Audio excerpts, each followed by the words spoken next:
Hi everybody, thank you for joining me. I've got here the brand new Beatles Red and Blue albums on CD that are coming out this Friday. I shall show you everything here up close, but just to show, you will see that there are the extra tracks on there, including Now and Then at the end. These are the new versions. I'm going to show you everything that's in here. I wasn't expecting to get these today. This has come as a surprise to me, but unexpectedly they have arrived today. I'm also going to show you, just before I start, I've bought one more variant of Now and Then, the Beatles single. Let's do that first. Let's get out of the way, and then I'm going to move on to Red and Blue. I've been listening to some of the tracks actually last night, because I managed to get hold of the audio files last night, and I've done some reviews of some of the songs that are on there in terms of the sound quality, how they differ to previous versions that you might have. So we will come on to that. So I've already got the 12-inch single of Now and Then and the CD single, but I thought one more variant. This is a 7-inch single. It's the same design. It's got the same design on the back and front. And inside it does have, in the 7-inch single, it still has the insert that gives you all the information about the song and information about that clock, about the origins of that. I explained about that on my previous video about the CD single. If you've not seen that and you want to go back and look at what that clock is and what it represents, the information's all there. This is the blue vinyl. Let's just get this out here. Lovely looking piece of vinyl. So that's the side with Now and Then, and like everything else, they seem to have gone with a darker Apple logo on this release. Very dark. But on the other side, with the new 2023 remix of Love Me Do, there is the Parlophone label, a recreation of the original, but it's got the modern credits on there. So that's the last version of Now and Then I'm buying. Let's just put that aside, just show you, there's the sticker that comes on that blue vinyl single. So, Red and Blue, out this Friday, November 10th. And like I said, I managed to listen to some of the tracks last night. I'll come on to that, my thoughts on some of the mixing choices, sound quality, that kind of thing. I've not listened to all of it yet, but I've got about 8 songs that I can comment on so far. So I'll probably do a fuller review in future, but this is going to be like a bit of a teaser ahead of the main event. So let's start with the Red album, 1962 to 1966. It's the familiar cover there that we've known for decades on the front. There is the full track listing. I'll get close-ups there so you can read all that. Let's just leave that there for a little while. Now, this is very similar packaging to the previous version that I have on CD, which is the 2010 version, based on the 2009 remasters. In fact, if I show you them alongside each other, they're almost identical. You can maybe just tell that on the new version, the Apple is a little bit darker than on the old version. Of course, it's got different track listings on the back. But the new version, the booklet inside, it's very, very similar. Very similar layout and style. It just has some new text in for the new songs and new credits, of course. But other than that, it's a very similar booklet to, if you've got the previous 62 to 66 booklet. Very, very similar. It's an updated version of. You'll see there that there's some song credits in the middle there. Lyrics, for example. So 1962 to 1966. It's worth noting that on the original, there were some tracks that were in mono that had just never been mixed into stereo until this point. Now you will see it says all recordings are in stereo. Everything on here, including, for example, She Loves You, which is the first track that I went to when I got the audio files yesterday. I wanted to see how the new technology that splits out mono recordings, and then you can obviously fit it back together like any other remix, how that would work. So I'm going to talk that through. But let's just have a look at the packaging here for 62 to 66. So it opens out. It's always seemed a little odd to me, but it's never been any different that in 62 to 66 it contains that photo from the Mad Day Out in the summer of 1968. But that's how it's always been on 62 to 66. So that's that booklet there. There is as well 2 CDs. So let's show you the 2 CDs. They sit inside there, as you can see. So this is CD1. Now, there's going to be a difference between CD and vinyl here. I've not got the vinyl box yet. I hope to have it at the latest on release day, and I'll be showing that, of course, so stick with me if you want to see that. Now, on the CDs, this has been a controversial decision. I don't know whether it's come about as a result of something that shouldn't have happened or whether it was always planned. But on the CD, everything's pretty much chronological. But on the vinyl version, the first 2 discs of 62 to 66 will replicate the track list from the original Red album, and then all the additional tracks, of which on the Red album there are 12, they're then on the 3rd disc, all separate. So I'll show you the hype sticker there for the Red album, so you can see that there. Also made in Germany, that says, if that's of any interest to anybody. So yeah, you're not, if you play the CDs and then play the vinyl, you're going to have a different running order. Fair enough. That's how it is. Beatles 62 to 66 disc 2 there with the cut apple. So again, let's get you a close-up of that so you can see the track listing there. So I'm going to show you 67 to 70, the Blue album, before I come on to my review of some of the songs. But it's file these carefully because it's difficult to, obviously when they're if they're in the shelf together, very difficult to tell them apart. Apart from the obvious there, again, the new one has got a darker apple than the original. Well, I say the original, but the 2010 version anyway. Unfortunately, mine's already got a little bit of a dent in the bottom there. That's something that happens with these cardboard cases, unfortunately. So let's have a look at 67 to 70, the Blue album. And again, it's attracted comments, understandable comments about the fact that this has got Now and Then, the brand new song on. So how can it only be up to 1970? What could they have done? Could they have said 67 to 23? Could they have said 70 plus? I don't know. They could have done, but they didn't. This is what we've got. Again, I'll just show you. You will see on the new Blue album, which is this one, the apple is a darker colour than on the 2010 Blue album. But other than that, it's pretty much identical there. So, again, if we open up the Blue album, again, we've got a picture from the 1968 Mad Day Out. And it's apart from the fact that it's got the different track listings on, it's very, very similar to the 2010 version. That's the back all folded out. The booklet again is in an almost identical style to the book in the 2010 version, but of course it's got updated track listings on it. I also noticed in here that it does start to talk about Now and Then in here as well. So it does have updated texting, but other than that, it is very, very similar. Okay, you'll see that at the back. So I'm not going to show you all the pages of this because I imagine a lot of you are going to be buying this. And if you're not buying it, you're probably not that bothered what it looks like. But here's disc 1, 67 to 70. So it's not as dark an apple label as what we've seen on the vinyl. I'll get the vinyl out in a second and just show you how that compares on camera. But there's your disc 1. Let's just do that again. Let's get this Now and Then single and see how they look side by side to each other, which I'll try and do without dropping the disc. There's 67 to 70.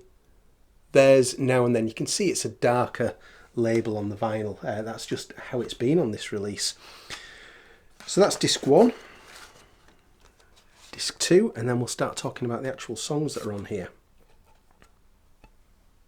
Okay, so there's disc 2 again with a cut apple, and you'll see all the tracks for the 23 version. So on the Red album, the tracks are all labelled 2023 mix, apart from those tracks that are from Revolver. They've used the mixes that came out last year, so they're labelled as 2022 mixes. On the Blue album, there is a mixture here of some things are brand new 2023 mixes, some have been reused from the editions that have come out over the past few years, going back as far as the One Plus box in 2015. So there is a fair bit of repetition on the blue album, which there isn't so much on the red. But again, there's the hype sticker for the blue. Okay, are you ready to hear some information about the songs? This is from last night, when, like I said, I got the audio files yesterday, even though the CDs only arrived today. So I immediately went to She Loves You, and I've got some notes here that I've written. And now, if you are on Twitter, then over on Twitter last night, I did a full thread, which was a comparison of all the previous versions of She Loves You that I have compared to the 2023 remix. I'm not going to talk all that through here.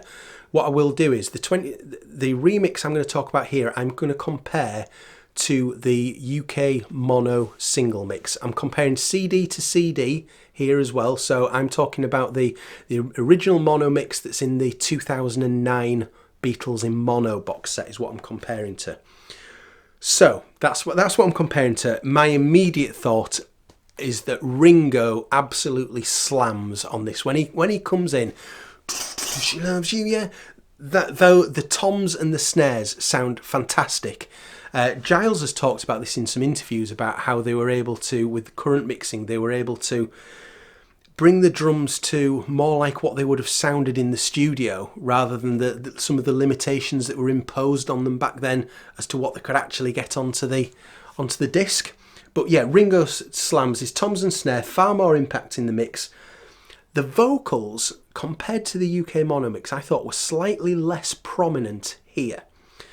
Now, the net result of slightly less prominent vocals and Ringo absolutely slamming leaves you with pretty much almost a very similar volume level. I thought this was very slightly louder. This isn't a massively louder remix like some remixes have been. It was just a touch louder than the original mono mix, but it wasn't off-putting.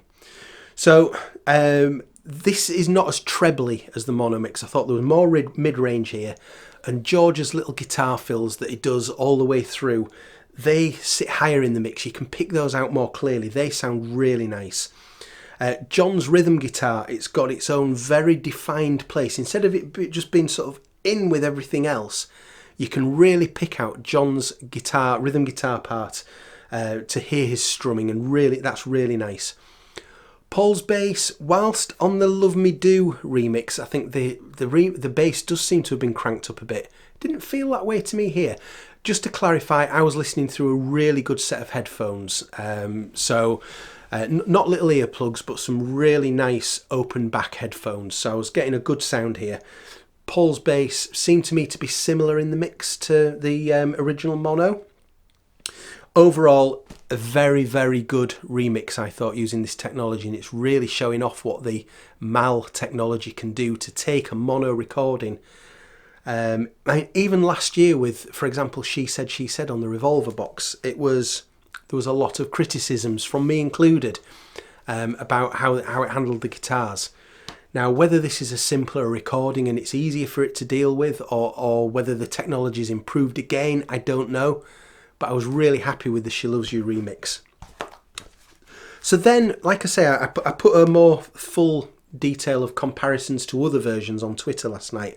I then said to people over there, okay, pick one of 4 songs, and that's going to be the next one that I'm going to choose. And the winner of that poll was I Am the Walrus. So that's labelled as a 2023 remix. So that's what I did again last night. I compared it over on Twitter to various other versions, such as the 2009 stereo CD, the version that's on the Love album, the Beatles in mono box set CD version. I compared it to all of those.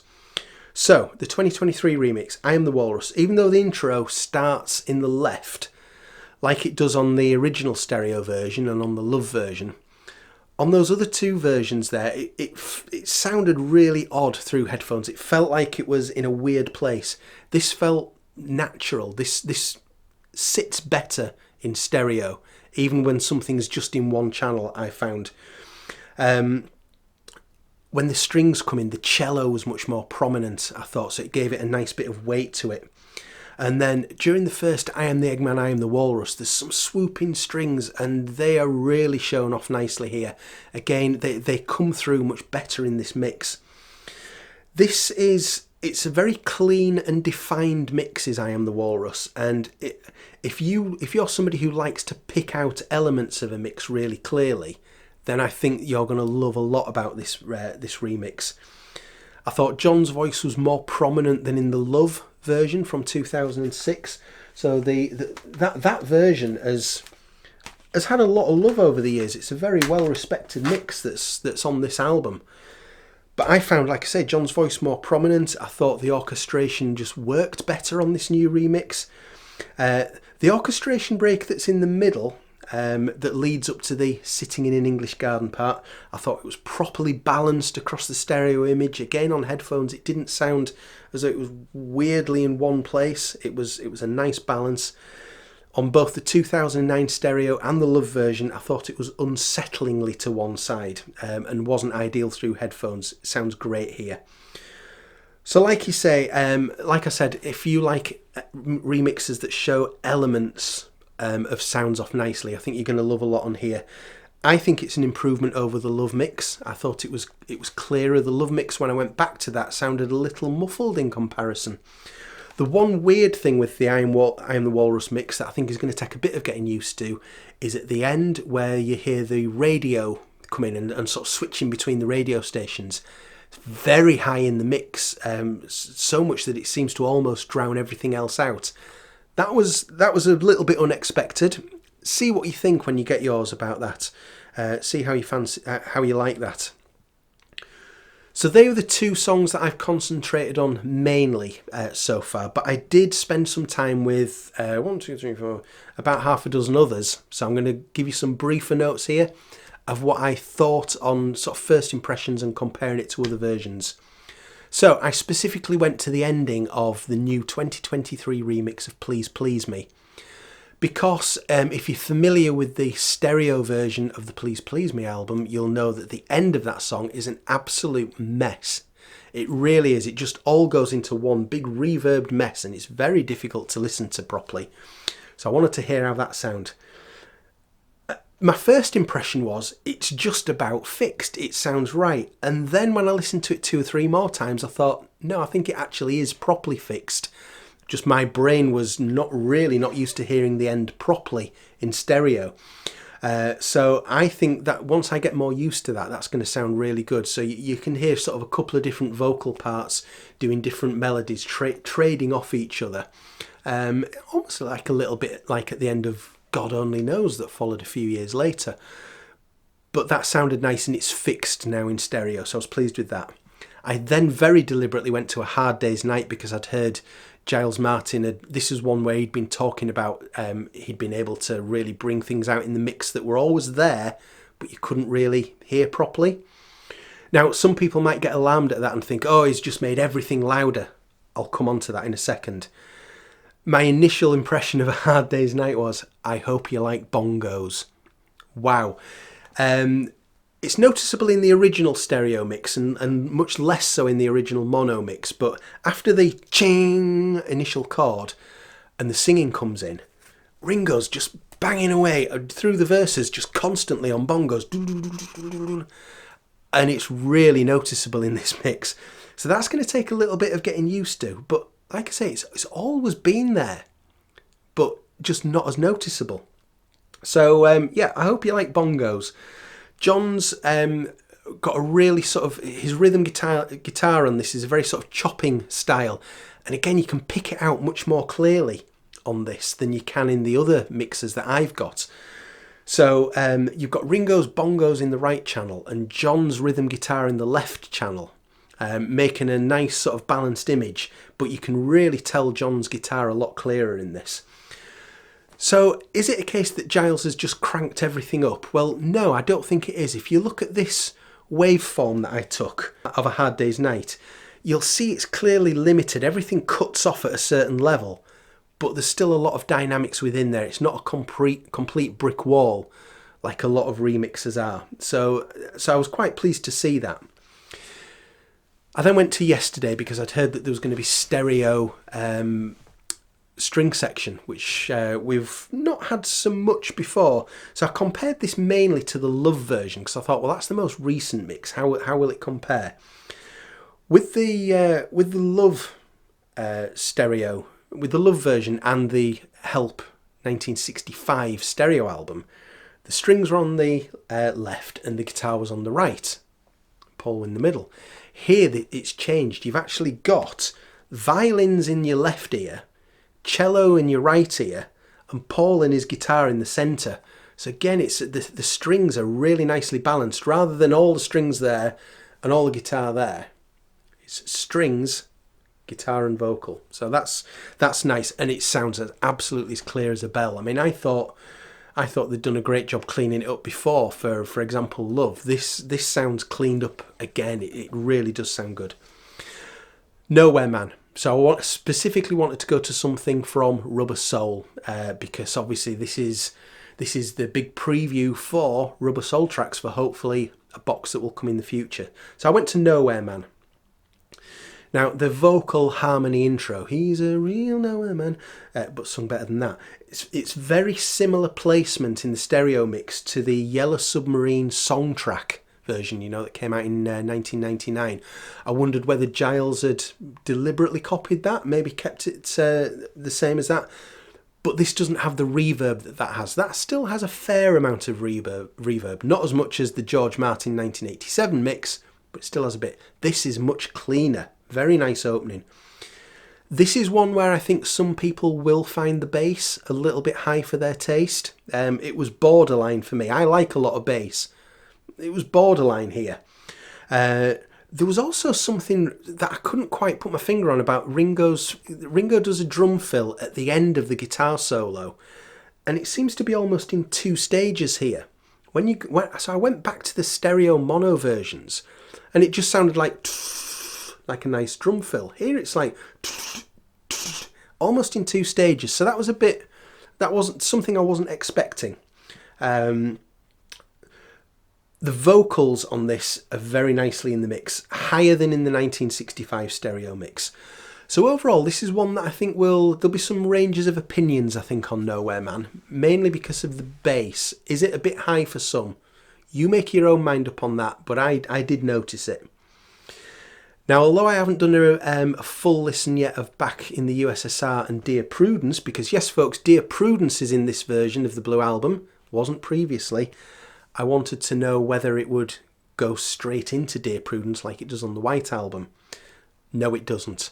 Back in the USSR has a clean ending, as it's always had on the Blue Album, and then we get a clean intro to Dear Prudence. So I know a lot of people will be happy to hear that you get a clean intro to Dear Prudence. If you want to hear the 2 songs melding into each other, listen to the White Album. You're going to get something new here. The last song that I can review so far, I'll give you information about, because like I say, it's all very, very new to me. I'll come with a more of a review later on, was This Boy. Just because I love this song so much, I thought I want to hear how this sounds. The guitar intro is right down the centre. All sounds really nice. Now, I wonder whether there is some limitation. I wonder if we've reached the limit of how good This Boy can sound. Because it sounded to me like the vocals sounded a little bit distorted, as though it was overdriven, as though that the needle's gone into the red when it was being recorded. And it's always sounded a bit like that, but I expected it to be maybe cleaned up here. And it isn't so much. So that suggests to me that is it actually in the recording? Is it and a mix can do nothing about that? Were the vocals just recorded a little hot? I don't know. But other than that, it does sound really nice. It's a really nice balanced stereo mix of This Boy, but you're not going to get the cleaned up vocals like you might get on some other songs. And I suspect if they couldn't do it now, they're probably never going to do that, because it's probably just not possible. So, yeah, Red and Blue, I'll be getting it on vinyl, as I say, certainly by release day. I would love it if it came earlier. We'll see, like the CDs have, unexpectedly. But there you go. This is the new Red and Blue albums coming out on 10th of November. There's going to be links down below if you want to order these. I'll put some links where you can do that. And stick with me for the vinyl review and a fuller review of this, and I'm going to do like a wrap up of Now and Then and Red and Blue at some point once the dust's settled. I'm also going to do a live stream about this once it's been out a few days and everybody's had a good chance to listen. I will do a live stream where we can all come together right now over on my YouTube channel and talk about that. So thank you very much, and I will see you again very soon. Bye.